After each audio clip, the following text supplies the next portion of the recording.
Joining us now on the line is Senator Ted Cruz from Texas. So as long as we're talking about Mount McKinley, Senator Cruz, what's going on with this renaming of the mountain? I mean, your colleague, Senator Murkowski from Alaska, has tried to introduce legislation to rename the mountain. It's languishing in committee, which seems to me to indicate that this is a congressional prerogative to do this. And then he just again issues an executive order renaming the mountain when he can't get the legislation through the legislature.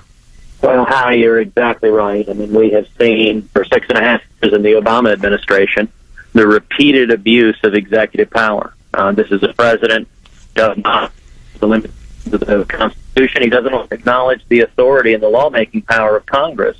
He simply uses executive power willy-nilly, and I think it's a profound threat. It's also why people are so fed up and so ready for a change. Watch out, the Alamo is next, Senator Cruz. You know what? If he comes to the Alamo, he might be greeted by a few million Texans rising up in unison. Texas or North Mexico?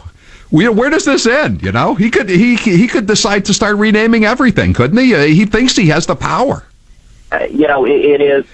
I'm reminded of back in the summer before the last presidential election, when he was asked by amnesty if he would lead free the executive amnesty. And his answer, he said, I don't have the power to do that. I am not an emperor. This is Barack Obama speaking, saying, I am not an emperor. Congress makes the immigration laws under the Constitution. I can't do it. And just a few months later, suddenly he became an emperor because he did the exact same thing he had said that only an emperor. And this is it's the power that is lawless. It's contrary to our Constitution. But the one silver lining, Howie, is it's gotten so egregious that people are waking up. We just did a 2-day tour of New Hampshire. We went to 9 cities. We were in Mount Vernon and Dover and Seabrook and Greenland and New Boston and Ross and Milford and Concord and Manchester. And we had standing room only crowds everywhere we went. Hundreds and hundreds and hundreds of people coming out. Because people are fed up by the lawlessness, they're fed up by the failed economic policies, they're fed up by the assault on our constitutional rights, and they want to get back to the common sense conservative principles that built this country. Senator, how come you haven't been to New Hampshire, though, all summer? I think the last time you were here was around Memorial Day weekend. Now it's a week away from Labor Day. Where have you been?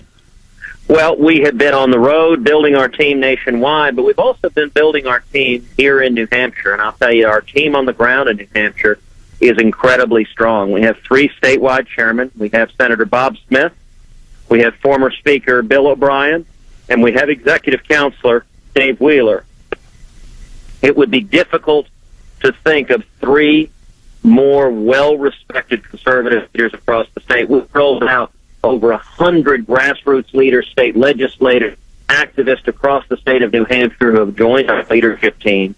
And we've been building the team, and I'll tell you, Howie, we are all in on New Hampshire. I'm going to spend a lot of time back in New Hampshire on Election Day, and we're also all in Iowa and South Carolina. We've got an incredible grassroots team, which is a big 3 early states, and then an amazing grassroots team on all the Super Tuesday states. So the strength of the campaign is the grassroots, and I'm very encouraged by what we're seeing. Senator, I was down at the Trump event on Friday night. We were broadcasting live from there, and I was somewhat surprised that during the speech he suddenly says, and I'm going to be doing a rally in D.C. Against the Iranian deal with Senator Ted Cruz. And I thought to myself, I mean, I've seen a lot of things in the Trump campaign I've never seen before, but this was the first time I've ever seen 2 candidates, 2 rivals, sort of throwing in together on this. What's going on here? Are you guys a team, or how's this working? Well, I like Donald Trump. He and I have a good relationship. I respect him. As you know, an awful lot of the Republican candidates for president have basically taken out a 2x4 and tried to smack Donald Trump, and I have very consciously avoided doing that and have regularly sung his praises. The rally that we're doing is going to be on September 9th and on the grounds of the United States Capitol. It's a rally that I'm helping organize to oppose this catastrophic Iranian nuclear, which I think is the single biggest national security threat facing America. And so I reached out to Donald Trump, and I invited him to come down and join me at this rally against the Iranian nuclear deal. I was very glad Donald agreed, accepted my invitation. And I think his being there will help attract a lot more media attention, will attract more people to come out and join us. And we need to do everything we can to highlight the real problems and challenges facing this country. And, you know, I have to say, I'm really glad that Donald is running, because I think there are several good things that have resulted from. One, because of Donald, mainstream media is finally forced to address and talk about illegal immigration. It's an enormous problem. National security threat, it's a crime threat, it's a threat to jobs and wages. And when we're talking about illegal immigration, the conversation naturally shifts to what's the record of the candidates. And I'm the candidate presidential race that has a proven record of standing and fighting to solve illegal immigration, leading the fight, for example, to stop amnesty. You know, if you look at that debate stage in Cleveland, a majority of the candidates on that stage had previously publicly supported amnesty.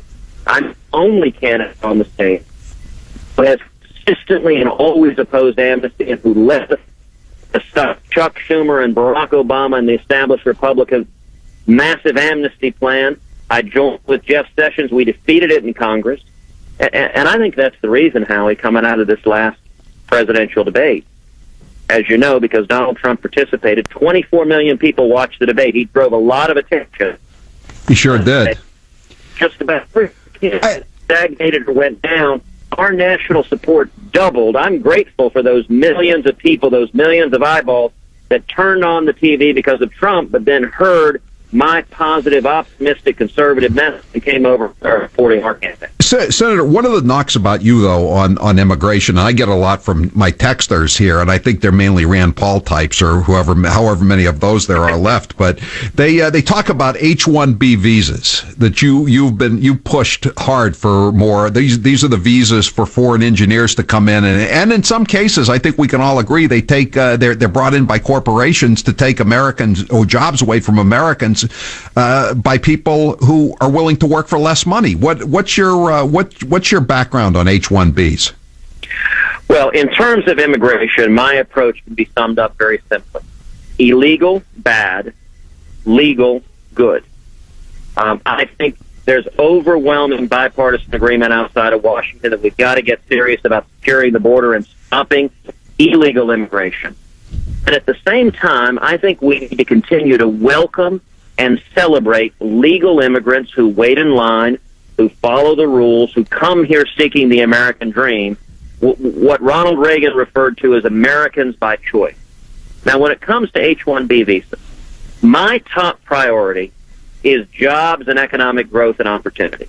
And right now, Howie, what we're doing is we educate tens of thousands of foreign students in our university. They get graduate degrees in math and computer science and engineering. Right. And then we send them back to their country, and they start businesses there, and they create jobs there, and stuff.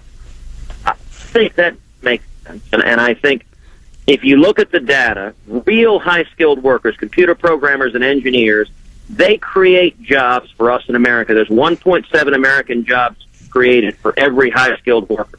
Now, I agree with you. There are some companies that may be abusing the program and not using it for high-skilled workers, and we need to enforce the laws and go after anyone who's breaking them. I have a friend of mine who's an Indian and an Indian American, and he tells me they come over for 3 years. They get the H-1B visa for 3 years. They get it renewed for another 3 years. At the end of the second visa, they're supposed to go back. But he says that he thinks there's 400,000 Indians that have just kind of slipped into the underground, and they're just waiting for amnesty. I mean, what should happen to them? Well, listen, I am categorically opposed to amnesty. Amnesty is wrong, and you're right that visa overstays are a major cause of illegal immigration. About 40% of illegal immigration comes from visa overstays, whether it's H-1B, student visas, or tourist visas, or a whole variety of visas. It's why I've introduced legislation in the Senate to address and solve these problems. The legislation I introduced would, number one, triple the Border Patrol. Nothing is more effective than boots on the ground. It would, number two, increase fourfold the fixed is rotary wing aircraft so we can use technology to leverage our boots on the ground. Number three, going directly to the problem you just mentioned, Howie, it would put in place a strong biometric exit entry system so that if you come in on a visa, we know exactly that we can go and apprehend anyone who overstays their visa. And number four, it would put in place a strong E-Verify system at the workplace so that no one can get employment unless they can prove that they are here legally. We know how to solve these problems. We know the tools that work. What is missing is the political will. What is missing is that both Democrats and Republicans want to solve it.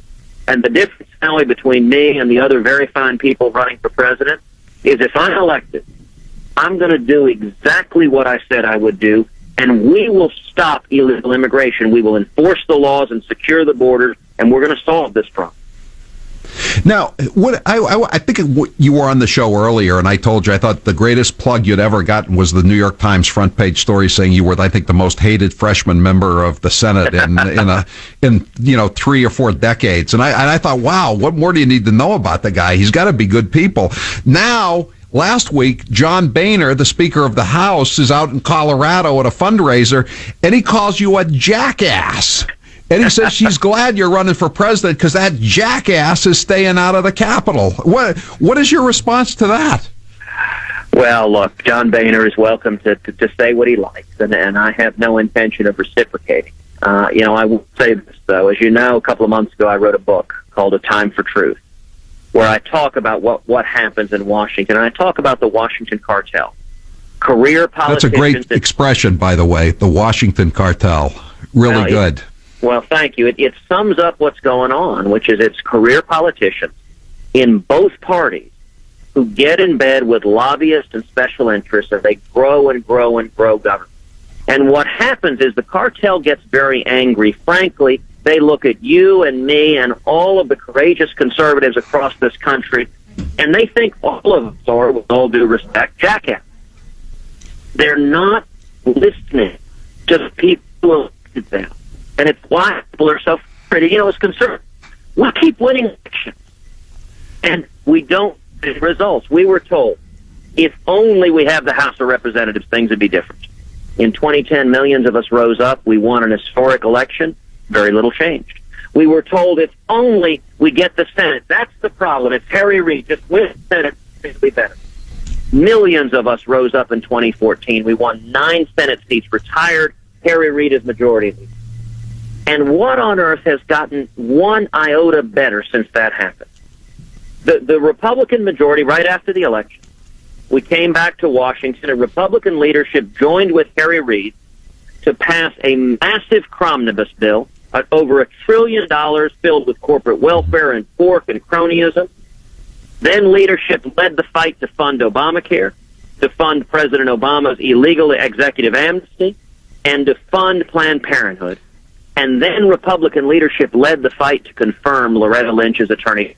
And how about changing the rules so he doesn't need a 2/3 majority anymore to pass the Iranian treaty? I mean, one last question: would a filibuster work on this thing or not? People are calling; they're just texting me about that. Yes or no? On the Iranian deal, yeah. The Democrats are going to filibuster it. The way it's been done, we have to pass a resolution of disapproval. The Democrats are trying to filibuster it. But a filibuster wouldn't stop the Iranian deal because the way the Iranian legislation was written, the president has the power to lift the sanctions unless Congress acts. That's a mistake. The Senate shouldn't have given away its constitutional power, but that's what it did. Okay, Senator Cruz, thanks for being with us. And the next time you're up here, stop in at our studios, either in Boston or in New Hampshire. We'd love to have you on.